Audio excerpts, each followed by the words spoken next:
राम राम किसान भाइयों। आज का ये वीडियो आपकी गेहूं के दानों का वजन और चमक तय करने वाला है।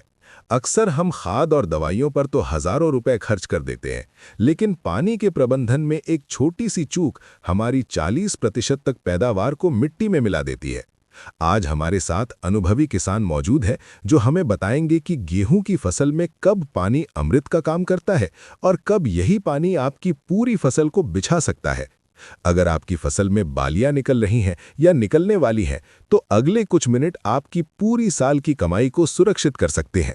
किसान भाइयों, सिंचित अवस्था में गेहूं को आमतौर पर 4 से 5 पानी की जरूरत होती है, लेकिन अगर आपके पास पानी की कमी है और आप सिर्फ 2 ही सिंचाई कर सकते हैं, तो वो 2 समय कौन से होने चाहिए? विशेषज्ञों का मानना है कि पहला पानी यानी सीआरआई स्टेज और आखिरी पानी बालियां निकलने के बाद सबसे महत्वपूर्ण है। पहला पानी जड़ों के विकास और फुटाव के लिए जरूरी है, जबकि आखिरी पानी दानों के भराव और वजन के लिए अनिवार्य है। मिट्टी के हिसाब से ये समय बदल सकता है।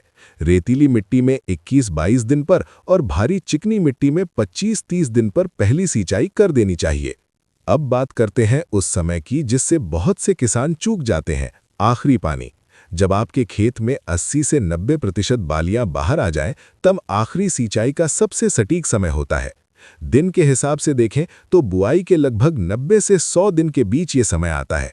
इस समय बाली में परागण यानी पॉलिनेशन चल रहा होता है और दाना बनना शुरू होता है। अगर इस नाजुक समय पर आपने पानी में 8-10 दिन की भी देरी कर दी, तो चलने वाली गर्म हवाएं दानों को सुखा देंगी और दाना छोटा व पिचका हुआ रह जाएगा। खेत में घूमते समय आपने गौर किया होगा कि कुछ पौधों की सबसे ऊपरी पत्ती यानी झंडा पत्ती मुड़ जाती है। इससे बाली को बाहर निकलने में बहुत मशक्कत करनी पड़ती है और बाली टेढ़ी या कमजोर रह जाती है। ये समस्या नाइट्रोजन या पोटाश की नहीं, बल्कि कैल्शियम, बोरॉन और मैंगनीज जैसे सूक्ष्म पोषक तत्वों की कमी से होती है। यदि आपके खेत में 10% से ज्यादा पौधों में ये लक्षण दिख रहे हैं, तो तुरंत बोरॉन और कैल्शियम का स्प्रे करें। ज्यादा गंभीर समस्या होने पर जिला कृषि अधिकारी से मिट्टी की जांच जरूर करवाएं। आखिरी पानी देते समय सबसे बड़ी सावधानी है हवा की गति। इस समय पौधे का ऊपरी हिस्सा बालियों के वजन से भारी होता है। अगर आपने दिन के समय जब तेज हवा चल रही हो पानी लगा दिया, तो आपकी फसल गिर सकती है।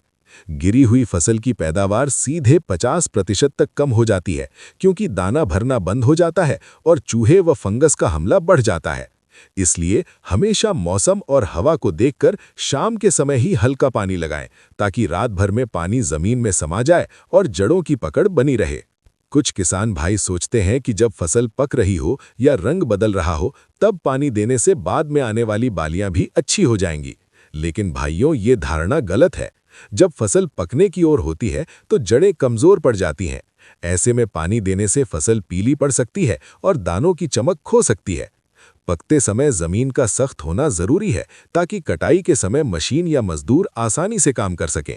इसलिए बाली के 90% बाहर आने के बाद और दाना सख्त होने से पहले ही आखिरी सिंचाई संपन्न कर लें।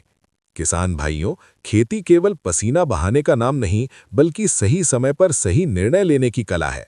पानी का ये प्रबंधन ही आपको आपके पड़ोसी किसान से 2-4 क्विंटल ज्यादा पैदावार दिलाएगा। याद रखें, सही समय पर सिंचाई, सूक्ष्म पोषक तत्वों का छिड़काव और हवा को देखकर पानी लगाना ही आपकी सफलता के 3 मूल मंत्र हैं। उम्मीद है ये जानकारी आपके काम आएगी। अगर आपके मन में गेहूं की खेती से जुड़ा कोई और सवाल है, तो नीचे कमेंट में जरूर लिखें। खेती की ऐसी ही व्यावहारिक जानकारी के लिए हमारे चैनल एआई और खेती को सब्सक्राइब करें। धन्यवाद। राम राम।